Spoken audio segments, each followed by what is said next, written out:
What's up, everybody? So I watched Zeitgeist again yesterday for the however many time, and I'm sure most of you have probably seen it, but maybe not. I guess it's not that common, but in my circle of people I talk with, it's a pretty well-known film. It's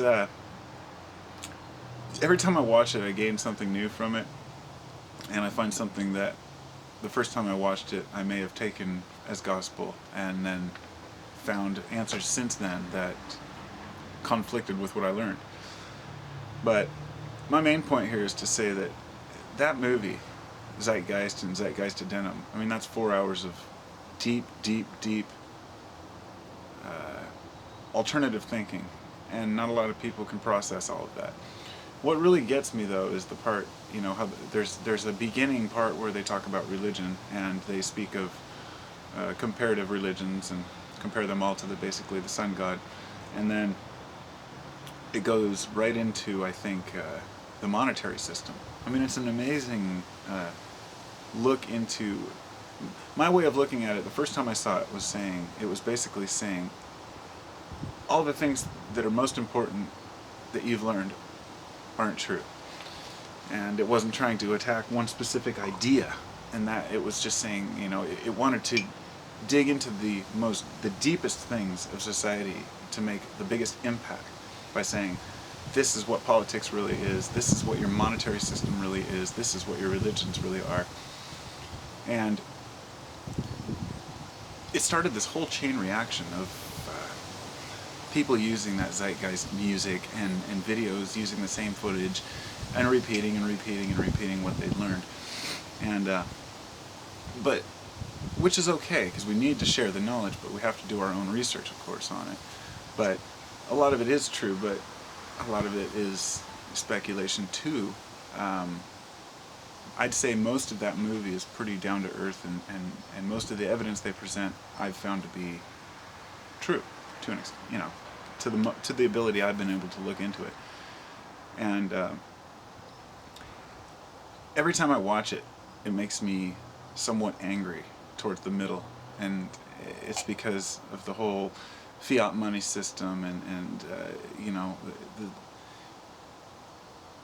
basically what they're saying is, to boycott, Bank of America, boycott JP Morgan, boycott Chase, and try to make a impact by telling these people, and it even says in the movie, if you work for these people, quit. And it's a lot more complicated than that. People have careers, people have families, people have lives. Everybody wants to do the right thing, but it's not just those companies, it's all of them, and somebody always wants to take charge. But I think it's a good point to say, yeah, boycott certain banks. That is a good step, but people get really angry at these when they find out they've been lied to. They get really angry when they find out what the money system really is and what inflation really is. I learned about it when I was about 18, so I mean, I got over it since then. I'm like, okay, this is the reality I live in now. I can't do anything about it. But I see people today who are just learning about these things and are really gung-ho about telling everyone, look, everything is a lie, everything is a lie. And Zeitgeist catered to this perfectly.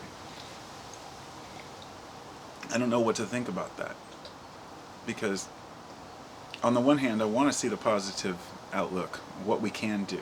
And at the end, I'll give it credit, there are some positive things that we can do to change. And, it was a very fair film. I enjoyed it very much, obviously. I watched it over and over, but I know how I react emotionally to things when I see them, especially when it's something horrific, or something unfair. And I keep my emotions in check. But I know a lot of folks who don't. And when they see things like that, they get really angry about it. And anger causes a clouded judgment, because you're releasing all kinds of, when you're anxious, you're creating fear and anxiety, which releases various chemicals into your body. And they create havoc on your whole system, including your thought patterns. So I guess it's good to keep a level mind about all these things, and to really analyze and see what can we do, which ones can we really tackle. And I don't feel like we can really tackle the banks. I don't really feel like we have any chance of doing anything against the World Bank. And maybe I'm totally wrong, and I'm not here saying people shouldn't. I'm like, what can we do? You know, what kind of things can we do? You have local companies that you can choose to work for or not work for. You know, we have Nike here in Portland. You know, and everywhere you live, there's some big company, you know, that's overstepping their bounds in society and taking more than their share. But, you know, it's kind of like the media thing. This is one that really gets me, because they say, you know, they show how Fox News lies, they show how MSNBC lies, CNN lies, they're all full of shit, everybody's full of shit. And then everybody says, don't listen to the media. But then I hear all these people telling all these stories about what's going on in the world, and I just ask you, like, where do you get your information from, if not from the media? Oh, I get it from the alternative media. Okay, well, how much of the alternative media really has people stationed in these places, or how much are they getting from the other news and then deciphering themselves and trying to pick out things that don't fit and making their own news out of it? Not always, but this is just the reality we face, is that all news comes from someone else. And damn it when we believe it all, you know?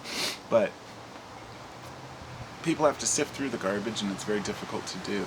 And I think we can get a good insight by watching all news sources just to see what people find interesting. Instead of blaming the media for presenting such garbage stories, we need to start blaming each other for wanting to see these garbage stories. You know, as much as I'd like to think other people are like-minded and don't care about the fear-based local report of the one guy that got mugged, you know, some people are really into that stuff. That's what their life's all about. I can't wait to get home, watch the local news, and dwell on all the negative shit that's going on in the world. And that's what we have to break away from. We have to find a positive thing to work towards. Because I've heard too much defeatism. People saying, oh, the world's going to end anyway. You know, we're going to destroy ourselves. We're going to nuke ourselves. Or so-and-so is going to come back and redeem us all. Whatever. It's a bunch of cop-outs.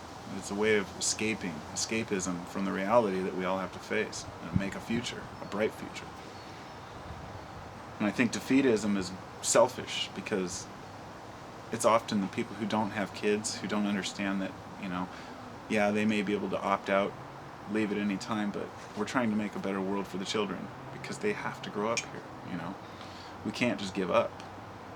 We can't give up.